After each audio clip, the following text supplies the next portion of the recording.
Buenas noches, amigos y hermanos, Dios les bendiga. En nombre de Capilla Calvario, Higher Ground, Ministerio en Español, le doy la bienvenida a cada uno de ustedes en esta noche de estudio bíblico. Estamos considerando el segundo libro de Reyes y invito pues que abra sus Biblias para que usted me pueda seguir en este capítulo. El tema que tengo para esta noche es: la ira de Jehová persiste contra Judá. Vamos a orar para comenzar entonces el estudio de esta noche. Bendito Padre, te damos toda la gloria y toda la honra, Señor. Bendice tu palabra que va a ser expuesta a través de este estudio. Bendice cada uno de los que son participantes de este estudio, Señor, y que cada uno de nosotros podamos recibir la bendición de tu palabra. Gracias en el bendito nombre de Cristo Jesús. Amén. Bien, segundo de Reyes, capítulo 23. La ira de Jehová persiste contra Judá. Estuvimos considerando en el estudio anterior, después del hallazgo del libro de la ley, el rey Josías afirma su corazón para hacer pacto delante de Dios. Y él dijo que iría en pos de Jehová, es decir, que iba a guardar sus mandamientos. Y todo el pueblo confirmó este pacto. Lo que nos dice el segundo libro de Reyes. Ahora, Josías hace reformas religiosas en Judá. Fueron varias reformas las que hizo. Entre ellas, el profanar el lugar del valle de Hinón, o el lugar como le conocían como el valle de Tofet, donde ahí habían sacrificado a sus hijos, haciéndolos pasar por fuego en sacrificios a Moloc. Mató a los sacerdotes que servían en los lugares altos. Destruyó por completo los sepulcros de los sacerdotes idólatras y quemó los huesos en los altares paganos. Todo esto fue parte de la reforma que estaba haciendo Josías. Mandó también al pueblo a celebrar la Pascua a Jehová. Esto fue en el primer mes de Nisan, el día 14. Y dice que lo hizo conforme está escrito en la ley de Dios. Posiblemente los sacerdotes que estaban sirviendo según diciendo que a Jehová, pero habían hecho un sincretismo religioso donde tenían ídolos, seguían celebrándolo posiblemente de una forma idolátrica, pero no conforme a como estaba escrito en la ley de Dios. Por eso se dice de que no había habido otra celebración de la Pascua desde los días de los jueces, según nos dice el versículo 22. Ahora, asimismo, Josías eliminó a los que evocaban a los muertos, a los espiritistas, a los ídolos domésticos. ¿Qué se quiere decir con estos ídolos domésticos? Bueno, eran los terafines, las imágenes pequeñas de bulto, ¿verdad? Que habían hecho para tener sus cultos de adoración en las casas, ya no solamente en los lugares altos o en el templo, sino que también en sus propias casas. ¿Y no se le hace familiar eso? Bueno, si el hombre ha tenido esa costumbre de hacer sus imágenes o esculturas con el propósito de venerarles o adorarles o rendirle culto y también tenerlos en sus casas. En otras palabras, la reforma no solo era a nivel nacional, sino que también en los hogares, para remover todo ídolo detestable que se encontrara en Israel y en Judá. Porque eran repugnantes, eran invocados para adoración en violación a la ley de Jehová. Y eso era tanto en los hogares como en los lugares altos, en toda la nación, hasta en el templo. Fueron muchas las reformas que hizo Josías, tanto en Israel como en Judá, que se dice de él que no hubo otro rey antes de él que se convirtiese a Jehová de todo corazón, de toda su alma y de toda su fuerza, conforme a la ley de Moisés, ni después de él nació otro igual, dice el versículo 25. Pero, hermanos, el reloj profético de Jehová seguía trabajando. El pueblo de Dios se había desviado y provocaron a celos a Jehová, yendo en pos de la idolatría, tal y como se los había profetizado Dios.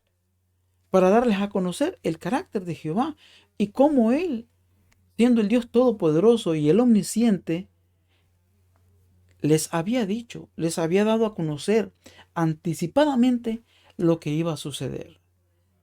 ¿Por qué lo decimos esto? Bueno, porque en Deuteronomio capítulo 31, versículos 20 y 21, cuando Dios introduce al pueblo a la tierra prometida, anticipadamente Dios les había revelado cuál iba a ser la conducta de ellos.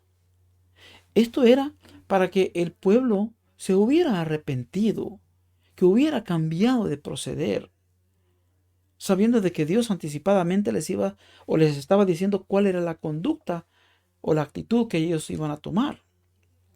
Por eso leemos nosotros en Deuteronomio 31, 20 al 21, dice, porque yo los introduciré en la tierra que juré a sus padres, la cual fluye leche y miel, y comerán y se saciarán y engordarán y se volverán a dioses ajenos y les servirán y me enojarán e invalidarán mi pacto.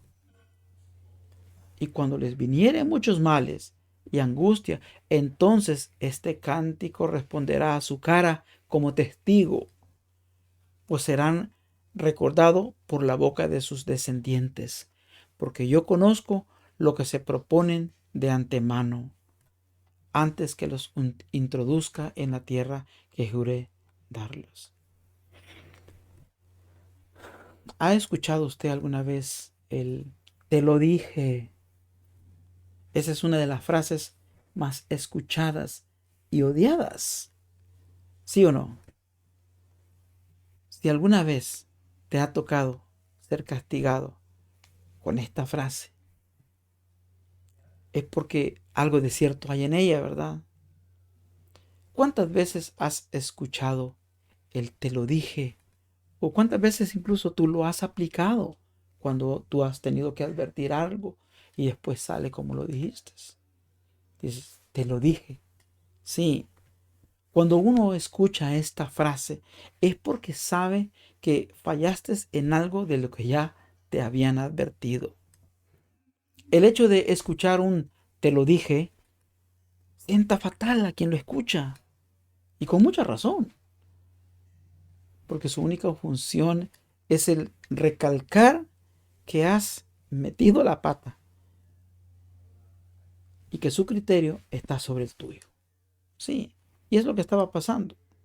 Como Israel había desobedecido, había fracasado. En otras palabras, ya para este tiempo, el hacha ya estaba puesto a la raíz. Jehová ya había dado un juicio y lo que él se había propuesto hacer lo iba a llevar a cabo.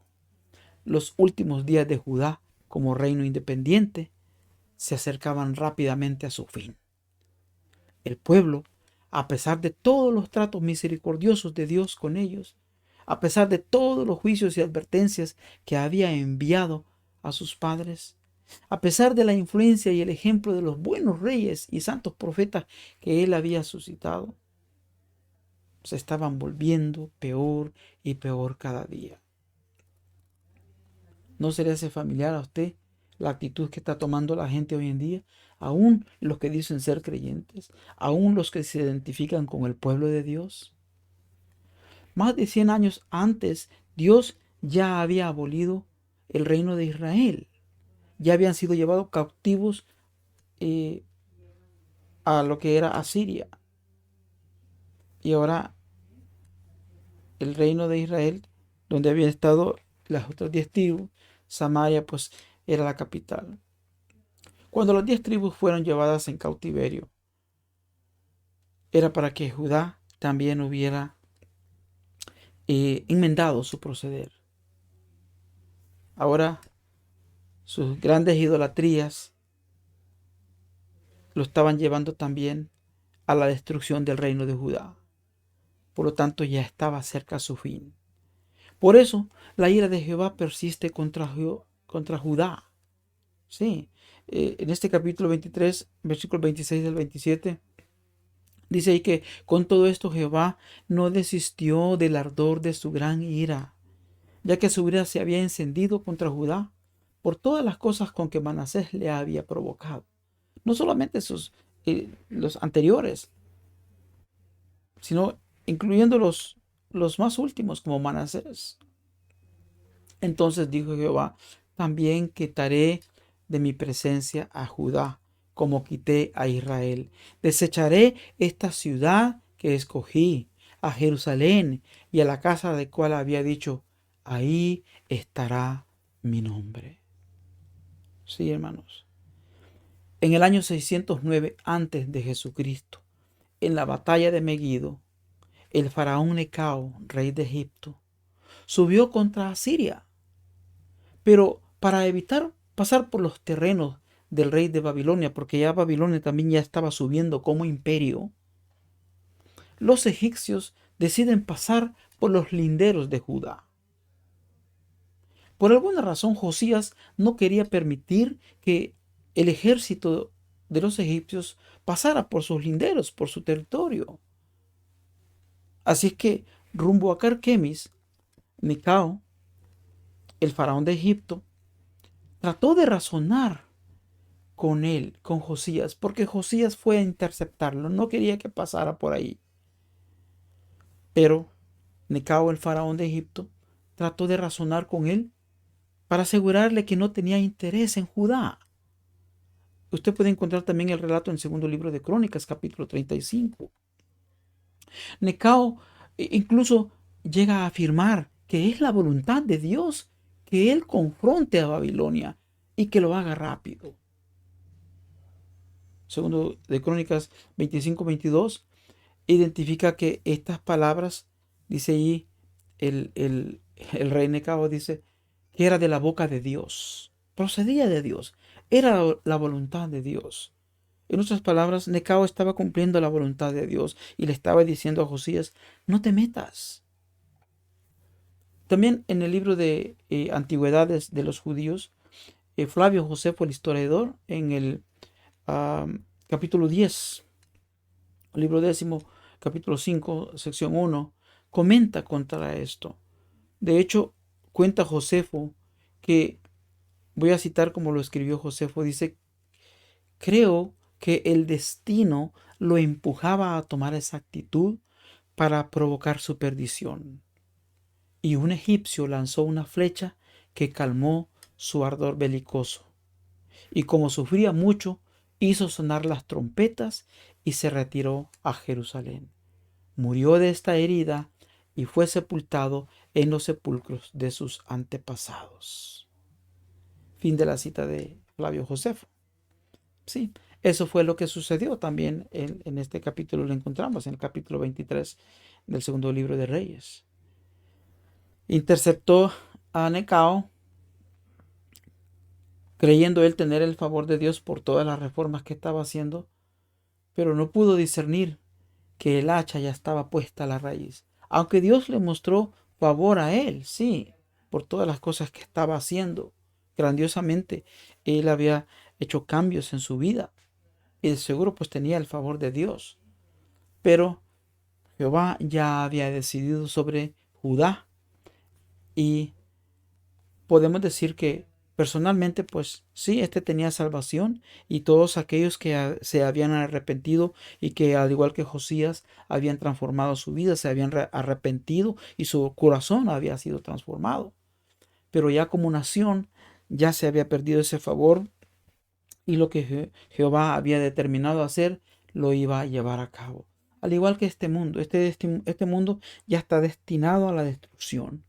No lo podemos salvar por más que queramos nosotros ayudar a una nación, a un gobierno, que queremos decir, queremos ponernos parte de un gobierno. No. Este mundo como existe ya está destinado a la destrucción.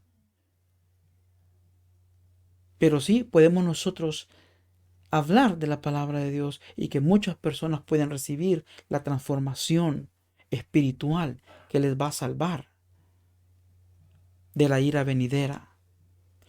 No para ser salvos en este mundo, para seguir viviendo como este mundo vive, sino para recibir la salvación de la vida eterna. Eso es lo más importante.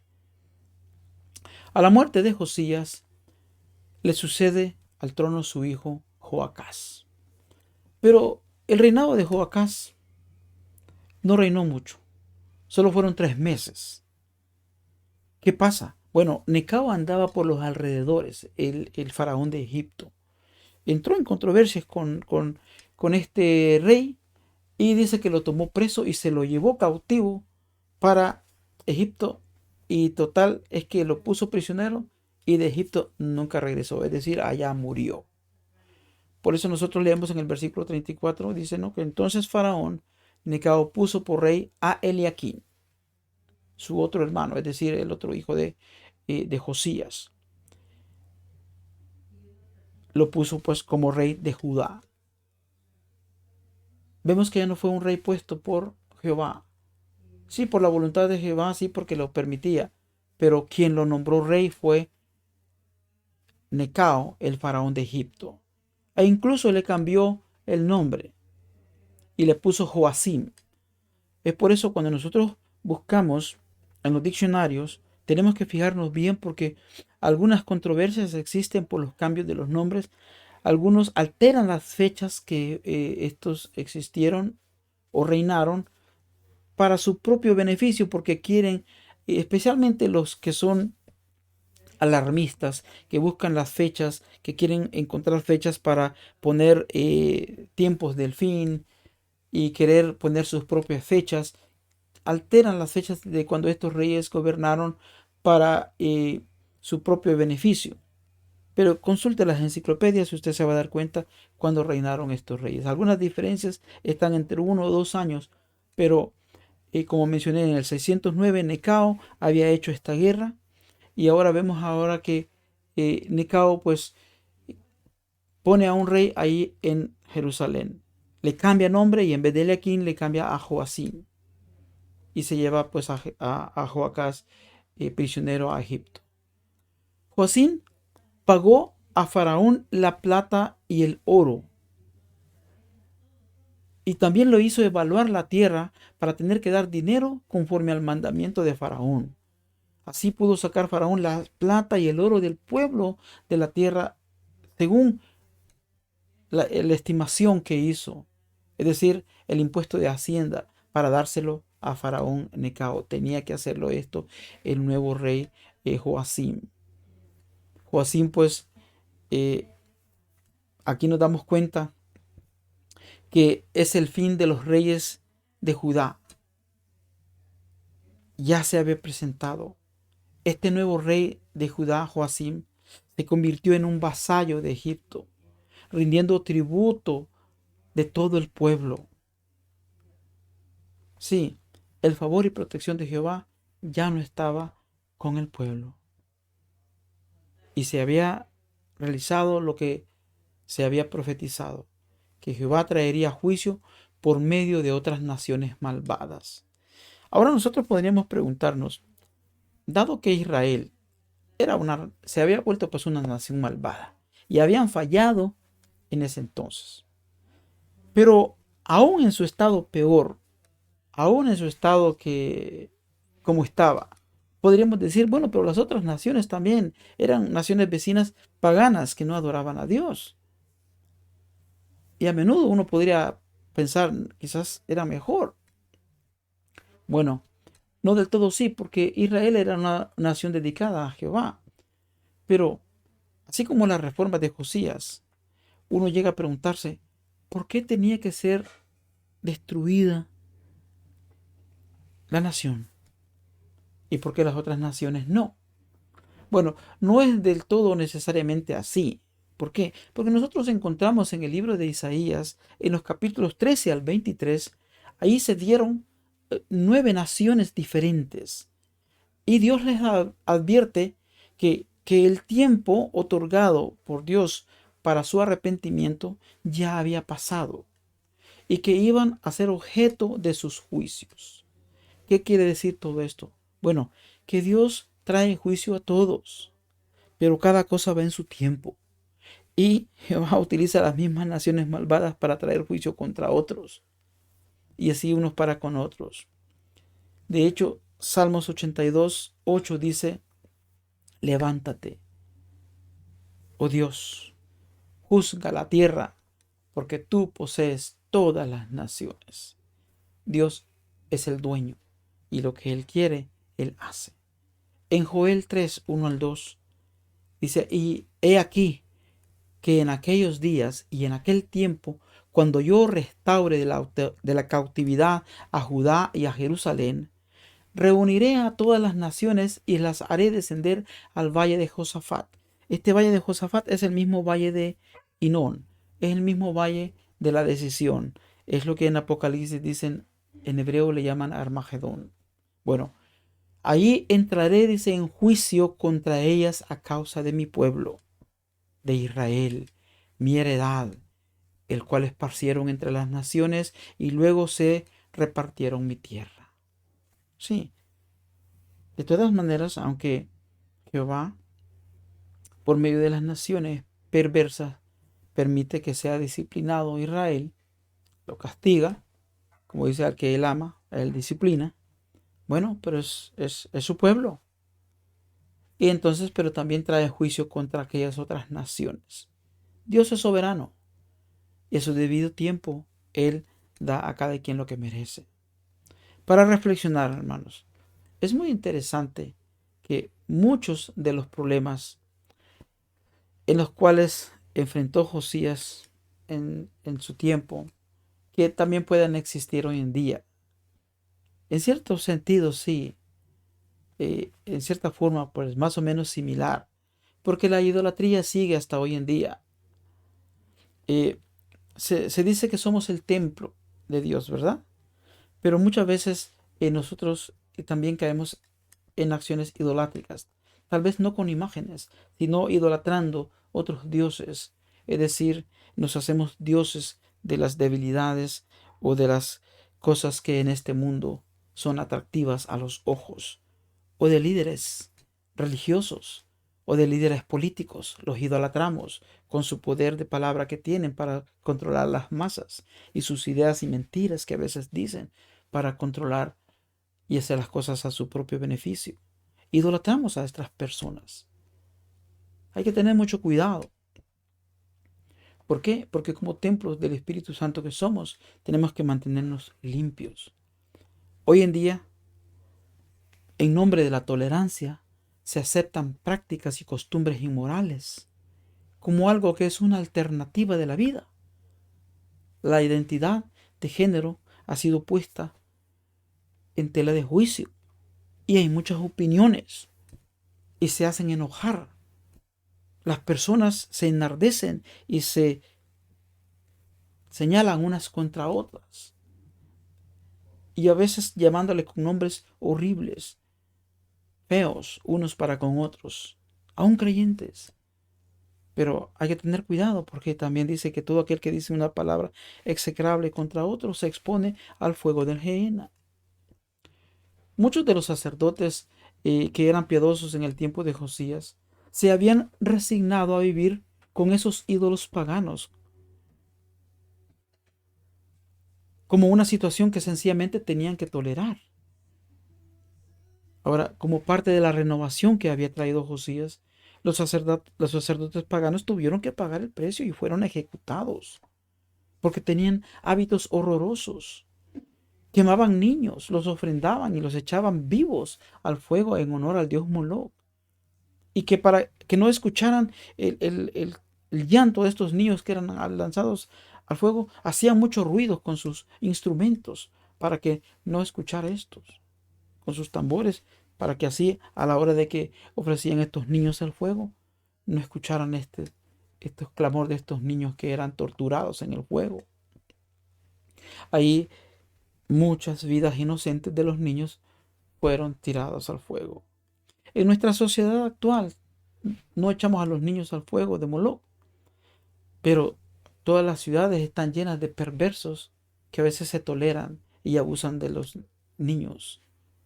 Aún dentro de los círculos religiosos se permiten y hay que tener mucho cuidado. Josías es un ejemplo de fidelidad al Señor, aún en medio de todas aquellas cosas malas que estaban pasando. La importancia de seguir las instrucciones de la Biblia, como él dice que cuando él escuchó la palabra de Dios, cuando él escuchó la ley, se rasgó su vestido porque le dolió. Y él llevó una reforma tanto personal como a nivel nacional. Aunque a nivel nacional no funcionó para mucho porque ya había un juicio determinado de parte de Dios, pero personalmente sí, y posiblemente muchos de aquellos fueron influenciados por él a obedecer. Entonces, para concluir el estudio de esta noche, hermanos, ¿cómo se relaciona lo que hizo Josías purificando el templo con las palabras que nosotros encontramos del apóstol Pablo cuando dice en la segunda carta a los Corintios capítulo 7 versículos 1, dice, limpiémonos de toda impureza de cuerpo y de espíritu, perfeccionando la santidad en el temor de Dios? Él dice, limpiémonos. Esto denota acción de nuestra parte. No es que le ayudemos a Dios, es que en obediencia accionemos conforme a la voluntad de Dios. Porque Dios quiere que nosotros abandonemos los caminos que no le agradan y que obedezcamos conforme a su voluntad.